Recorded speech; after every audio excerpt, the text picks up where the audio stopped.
जी, तमाम हलालियाँ मवालियाँ सितारा मातमियाँ ਨੂੰ ਮੇਰਾ या अली मदद। मैं अपनी अकलो फहम के हिसाब नाल जो चीज़ मैनू गलत नज़र आती है मैं उनसे अपना इजहार करता रहना सोशल मीडिया की वसातत नाल।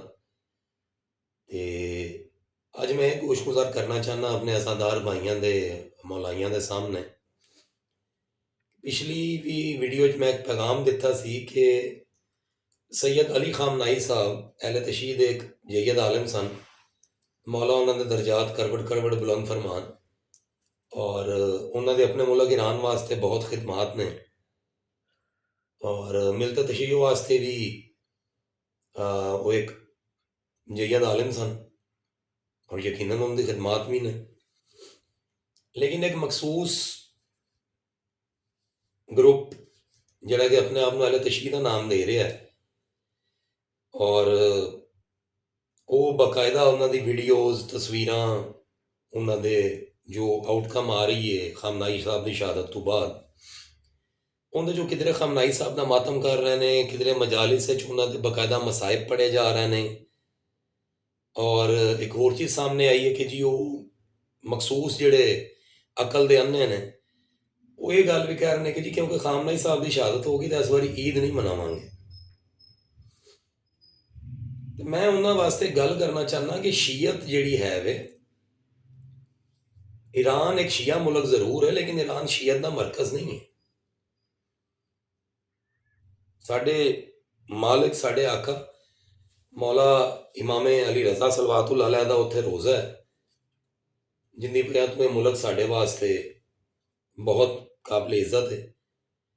बाकी जिथे तक गल रह गई कि शीयत का मरकज़ केड़ा है तो शीयत का मरकज़ करबला है। हर जड़ा अशनाए असरी शिया है वे वो इस शिया असनाए अशरी है वो शीज तो आगान है।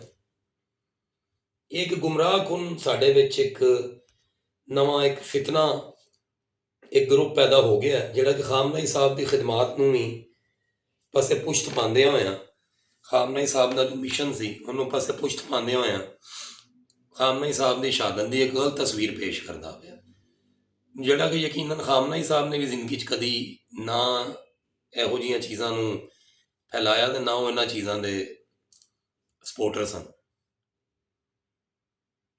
साढ़े वास्ते मसाइबे अहले बैत तो और मसाइबे अहले बैत मौला हुसैन दे करबला के मसाइब तो वड्डा मसाइब कोई नहीं है।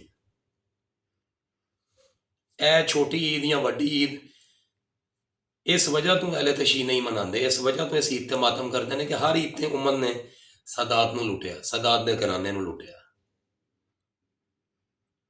अगर मैं सैयद होने का दावेदार हाँ औलादे अली आले नबी कहने का अपने आप को हकदार समझना मैं सैयद होने की वजह तो मैं किसी सूरत भी ईद उल फितर ते जरक बरक कपड़े नहीं पावांगा और नचदा गांदा नहीं फिरांगा कि जी अज अल्लाह वालों ईद है तो जी मैं तो ईद मना रहा। अल्लाह ने सानू अकलो फहम दी हुई है। तुहाडे घर अगर जनाजा पिया होए तो क्या तुसीं ईद मनाते हो? यही खुशी वड्डी ईद ते कीता गया जिंदी वजह तो ईद उल अज़हा भी कुर्बानी जरूर की जाती लेकिन खुशियां मनाना किधरे भी नहीं लिखा होया कि तुसीं जरक बरक कपड़े पाओ नचो गाओ जो मर्जी करो। खैर ये तो एक होर गल हो गई जिथे तक गल लगी खामनाई साहब की शहादत की। तो खामनाई साहब मिलते हुसैनी दे और राहे हुसैनी दे एक अजीम शहीद ने। खामनाई साहब वर्गे होर भी कई शहीद इसे राहे हुसैनी अज तक 1400 सालों तो शहीद हो चुके हैं। मेहरबानी फरमाओ आज जो खास लोग खामनाई साहब के मसाइब पढ़ रहे हैं मातम कर रहे हैं ईद ना करन दा कह रहे हैं कुछ अकल दे नाल काम लवो कुछ होश दे नाखुन लवो। खामनाई साहब का जोड़ा भी मिशन से अपने मुल्क वास्ते या मिलते तशैयो वास्ते उन्होंने खराब ना करो उन्होंने ताकदार ना करो।